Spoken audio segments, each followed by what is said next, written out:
Hello everyone, welcome back to my channel. आज हम जिस कहानी के बारे में डिस्कस करेंगे उसका नाम है miracle on the mountain. Publish हुई है 2017 में। ये एरिक लिमार्क की ज़िंदगी की सच्ची कहानी है, जो कि एक आइस हॉकी प्लेयर थे। उन्होंने ओलंपिक में भी हिस्सा लिया।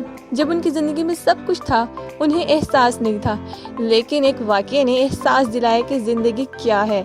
अब हम जानते हैं इस कहानी के बारे में। इस कहानी में हमें एक आदमी को दिखाया जाता है जिनका नाम है एरिक लिमार्क। ये एक प्रोफेशनल आइस हॉकी प्लेयर थे जिन्होंने 1994 में ओलंपिक में भी हिस्सा लिया था, लेकिन अब ये हॉकी से रिटायर्ड हो चुके हैं। अब ये न्यू एवेडा माउंटेन आए हैं बोर्ड स्कीटिंग करने के लिए। वो एक कलर का वाइट पाउडर लेते हैं। ये एक किस्म का ड्रग्स है। हॉकी छोड़ने के बाद उन्हें ड्रग्स की लत लग गई थी। हालांकि उनकी मॉम ने उनको कई बार समझाया, लेकिन वो चाहकर भी इस ड्रग्स की लत को ना छोड़ सके। जब वो अपने कॉटेज में होता है तो उसका दरवाज़ा अपने आप बंद हो जाता है। वो टांग मार के दरवाज़ा खोलता है, जिससे उसका पैर जख्मी हो जाता है। इसके बाद एरिक तैयार होकर आइस बोर्ड स्कीटिंग के लिए निकल जाता है और टॉप पर पहुँच के स्कीटिंग करता है। और वो ऐसा कई बार कर चुका होता है। इस बार कई सालों बाद यहाँ पर एक बहुत बड़ा तूफान आने वाला होता है, लेकिन एरिक को उसके बारे में मालूम नहीं होता। जहाँ पे इसे लोग ट्रैली से नीचे आ रहे होते हैं, वो कहते हैं आज हम बेस को जल्दी बंद कर देंगे, क्योंकि यहाँ पर बहुत ज़्यादा बर्फ़ पड़ने वाली है और साफ साफ कुछ नज़र भी नहीं आ रहा। इससे पहले कि ये बात एरिक को बताई जाती है, वो अपनी स्केटिंग बोर्ड से पहाड़ से नीचे उतरना शुरू कर देता है। जब वो आधे रास्ते में होता है तो देखता है कि जाने के दो अलग अलग रास्ते होते हैं। वो राइट से नीचे उतरता है। पहाड़ से कई किलोमीटर नीचे उतरने के बाद उसे एहसास होता है गलत रास्ता चुन लिया। अब उसे नहीं पता कि बर्फीले के किस रास्ते पे जाना है। वो अपना मोबाइल निकालता है ताकि मदद के लिए कॉल कर सके, लेकिन यहाँ पर सिग्नल नहीं होते। एरिक पेड़ की लकड़ियाँ तोड़ के आग जलाने की कोशिश करता है। इसके पास मैच बॉक्स पूरी तरह गीली हो जाती है, इसलिए आग नहीं जलती। तभी एरिक को अपने बचपन की वो बात याद आती है। इसके वालिद, जो कि कोच भी थे, इसको आइस सिखा रहे थे। तभी वो गिर जाता है। तब उसके वालिद उसे समझाते हैं कि वो एरिक लिमार्क है और लिमार्क कभी हार नहीं मानते। वो बात याद करने के बाद एरिक एक बार फिर उठता है और पहाड़ की चोटी से नीचे उतरना शुरू कर देता है। वो गिरते गिरते बचता है। आगे जाते हुए इसके सामने भेड़िए आ जाते हैं। वो भेड़ियों को भगा देता है, लेकिन वो इसका पीछा नहीं छोड़ते। तभी एरिक को बर्फ में गड्ढा करना पड़ता है। वो उसके अंदर लेट जाता है। वो अपने स्केच बोर्ड को ऊपर रख देता है। अगर वो ऐसा नहीं करता तो रात सो जाने की वजह से उसे भेड़िए काट देते। एरिक सुबह होने के बाद अंदाज़ा लगाता है कि वो कहाँ से चला था और अब कहाँ पहुँच गया। अब वो समझ आता है कि वो खो चुका है। वो दोबारा स्की बोर्ड से लगातार आगे बढ़ता रहता है। जब वो एक स्पार्ट जगह पे पहुँच जाता है तो अपनी जेब से मेथाडोन ड्रग्स निकालता है। इससे पहले वो ड्रग्स को लेता, वहाँ पर जो बर्फ़ होती है वो टूट जाती है और वो अंदर गिर जाता है। एरिक पानी के अंदर जाने के बाद भी ड्रग्स सही से निकाल लेता है। इसका सारा जिस्म गीला हो जाता है और वो अपने सारे कपड़े उतार देता है। कॉटेज में जो चोट लगी होती थी, इससे भी खून रिसना शुरू हो जाता है। एरिक का दिल करता है वो ड्रग्स को ले, लेकिन वो उसे बर्फ़ में फेंक देता है। वो जानता है कि अब कोई भी उसकी मदद के लिए नहीं आएगा, उसे अपनी मदद खुद ही करनी होगी।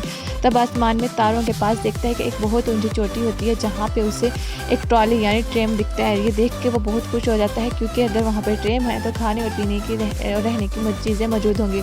और वो ये तय कर लेता है कि इस चोटी तक जाएगा। रात को वही चट्टानों में सो जाता है और सुबह उठ के वहाँ जाने की तैयारी करता है। एरिक ने 2 दिनों से कुछ नहीं खाया होता। अब तीसरा दिन होता है। वो बर्फ़ को पिघला के पानी पी लेता है, लेकिन खाने को कुछ नहीं होता। एरिक थोड़ी दूर तक चलता है। इसकी लगी चोट उसे दर्द देती है। अब वो लिंगड़ा के चलता है। इससे आगे चला नहीं जाता, वहीं पे गिर जाता है और वो उधर गड्ढा खोद के सो जाता है। सुबह अपनी चोट को देखता है तो उसकी सॉक्स ठंड की वजह से घाव के साथ चिपक गई होती हैं।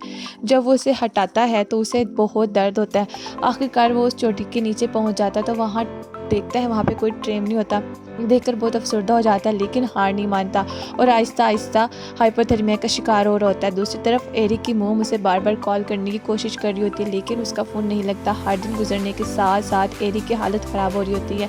इसके पास खाने के लिए कुछ नहीं होता। वो पेड़ों के बीच पे गुजारा करता है। एरिक की चोट में खून बुरी तरह जम जाता है। इसके अंदर चलने की हिम्मत नहीं होती, लेकिन वो हार नहीं मानता। एरिक के पास अभी भी एक रेडियो है। अगर उसमें सिग्नल आ जाए तो हो सकता है उसे ट्रैक करते हुए लोग यहाँ तक आ जाएं। आज उसका 6वां दिन है।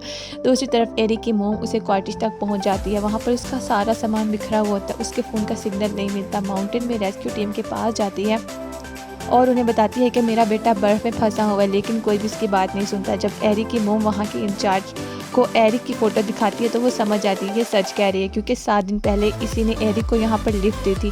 वो अपनी टीम को कहती है अगर तुम्हें माउंटेन की तरफ से कोई सिग्नल मिले तो मुझे इन्फॉर्म करना, और वो हेलीकॉप्टर को लेकर एरिक को ढूंढने निकल जाती है।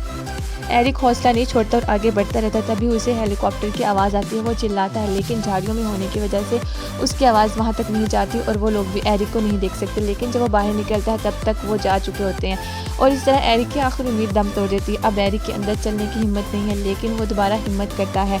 बड़ी मुश्किल से धीरे धीरे बोट के सहारे आगे बढ़ता है। उसके रेडियो में सिर्फ 8% बैटरी है। जिसे जैसे वो ऊपर जाता है रेडियो में सिग्नल आना शुरू हो जाते हैं।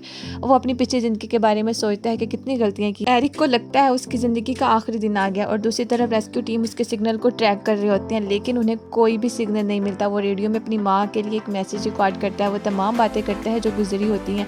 एरिक का रेडियो बंद हो जाता है और वो भी अपनी आंखें बंद कर लेता है और रेस्क्यू टीम को उसका सिग्नल मिल जाता है। ज़रा यहाँ पे हेलीकॉप्टर लेकर आ जाती है। वो एरिक को अपने साथ नीचे कैंप में ले जाती है। एरिक की मोम उसे ज़िंदा देखकर बहुत खुश होती है। पैरों में बहुत ज़्यादा बर्फ़ जम जाने की वजह से उसके पैरों को काटना पड़ता है, लेकिन एरिक को अपनी ज़िंदगी की अहमियत का पता चल जाता है। आखिर में दिखाया जाता है एरिक अपनी ज़िंदगी का एक्सपीरियंस, वो तमाम बातें जो उसने सही होती हैं हॉकी के बच्चों के साथ शेयर कर रहा होता है और वो कहता है हमें अपनी ज़िंदगी में कभी हार नहीं माननी चाहिए। अगर कोई बुरा वक्त आए तो भी डटकर उसका मुकाबला करना चाहिए। सो गाइज़, यहाँ पर ये स्टोरी एंड होती है और ये स्टोरी होती है कि हमें अपनी ज़िंदगी में कभी भी हिम्मत नहीं हारनी चाहिए। इस स्टोरी से हमें बहुत अच्छा लेसन मिलता है। उम्मीद करती हूँ आप लोगों को ये अच्छी लगी होगी।